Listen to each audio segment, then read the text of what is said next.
As apprentices go, Lexington Chan is really not bad. Under more typical circumstances, he'd be an ideal surgical resident. And if his odds of surviving the next 24 hours were better, I'd want to talk to him about a long-term placement at my clinic. Move the lights, I tell Lexington. I can't see what I'm doing. Before I've even finished the sentence, he's adjusted the xenon lights so that I can work. If you ask me, the young man on my operating table has been too cavalier with the gifts he's been given. 26 and every bit as reckless in his delusions of immortality as most of the other idiots I've dealt with after their drunken late-night rampages. He'll survive this. My speciality is plastic surgery, but the same skill set comes in handy when arms have to be reattached. Trey, I say without looking up. I need a place to put the bone splinters. My patient hit a fence at high speed. It could have been worse.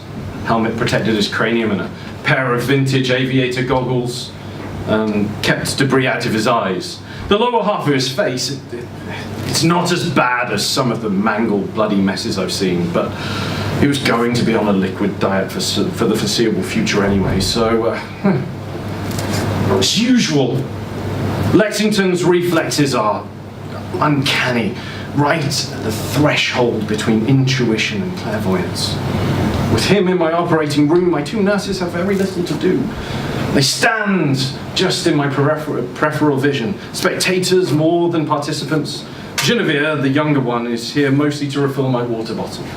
Repairing broken dunces is thirsty work. The procedure lasts another hour, much faster now that nanites and stem cells do most of the work. We've 3D printed a replacement for the left side of this boy's jawbone, fused it in place with a gel that's half technology, half black magic, and sewn him up. In 2 days' time, it'll be almost, you almost won't be able to tell that he got hurt in the first place. You can take over from here, I tell Lexington and the nurses, stepping away from the operating table. When I began working for the vampires, I understood beauty better than anyone. I have an artist's eye and knack for finding just the right details to enhance before a new human is brought across the threshold to immortality. Thinner noses, fuller lips, bigger breasts. I've lasered acres of back hair, liposucked rivers of fat out of tummies and butts. There's even a new penis enlargement technique, and I've done a few of those too. I mean, so what if sex ends when your fangs grow out? No one wants to spend eternity being a grower rather than a shower. With the imperative of aesthetics to inspire me, I got my first work done over in Bangkok 10 years ago. Nose job, facelift. When I returned to Hong Kong afterward, Aurelia, my immortal blood-sucking boss, didn't comment. Stabbed with the pad of her thumb with a fang and smeared blood on the wounds. The next day they were healed, no scarring. Thinking that she would finally bring me over if I were better looking, I flew back to Thailand 6 months later to have my cheekbones done. That looks almost good, Aurelia said, daubing blood on my updated face. But your own work is so much better. As time went by, I had everything done. A whole hedgerow of hair transplants. The tummy tuck, the butt lift. It took it out of me a lot, and I'm not just talking about the adipose tissue vacuum from my ass that time. I had an unsightly constellation of moles lasered off my back, and all the skin tags frozen off my neck and upper chest. You look very smooth, Aurelia remarked, after the second facelift. This time we didn't need her blood to patch me up. The nanotech stem cells cream did the job instead. I'm thinking of pectoral implants next, I offer, and eyelid lipo. Don't my eyes look kind of puffy? You're still human, Aurelia said. You're not meant to be nocturnal. Which reminds me, when you've had another day or two to recuperate, I'd like to introduce you to someone. We've found you an assistant. Who is he? I asked, or rather, Whose is he? Whose? Antonio in Manila. They're arriving later tonight. His name is Lexington Chan. He's a final year medical student, I'm told, and remarkable in other ways too.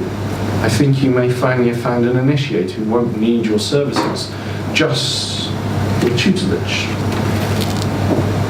In the thin blue hours before sunrise, I carried out the inspection. Per procedure, I had Lexington strip in my examination room. Per custom, Antonio watched, clearly enjoying my discomfort when I could not find a thing to improve. Not even a stupid tattoo that needed lasering. Every inch was perfection. I abhorred him. Naturally, the vampires are making him immortal next week. Well, they would be, if I weren't going to dissolve him in acid later tonight. My nurse, Genevieve, interrupts my rage reverie by tapping on my office door. She's brought my water bottle. Must have left it in the OR. Thanks, dear, I say with the biggest smile I can muster. When I take a sip, I notice it tastes a little bit off somehow, and when the dark wave of sleepiness washes over me a few seconds later, I know what's happening. Like my loathing, this feels inevitable too, fighting to stay conscious.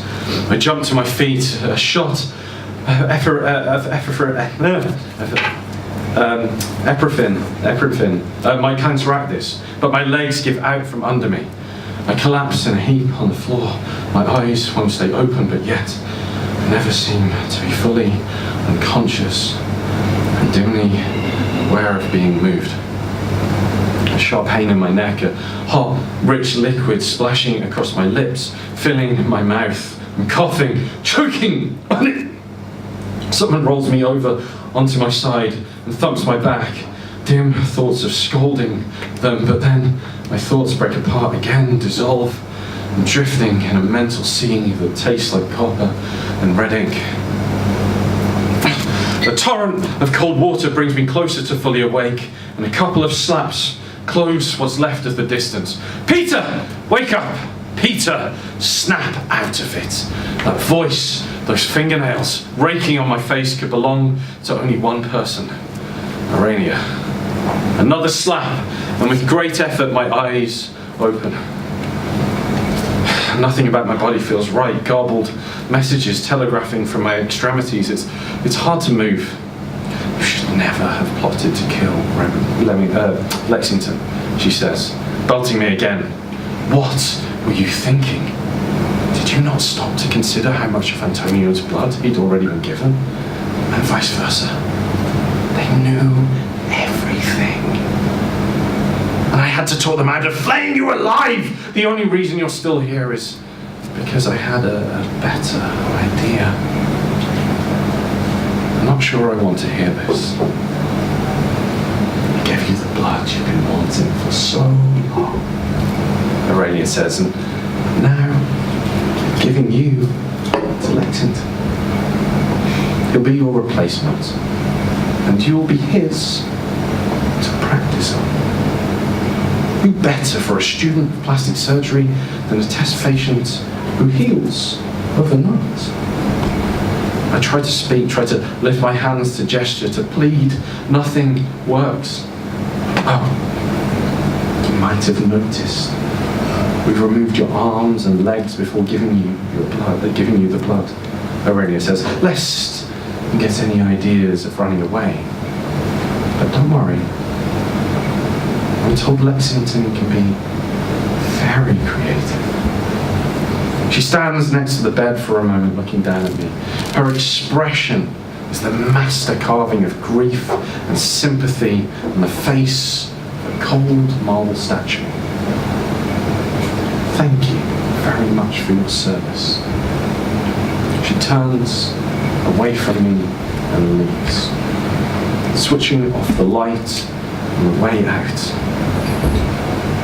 For the first time, I can truly see in the dark the shapes shapes around me are terrifying.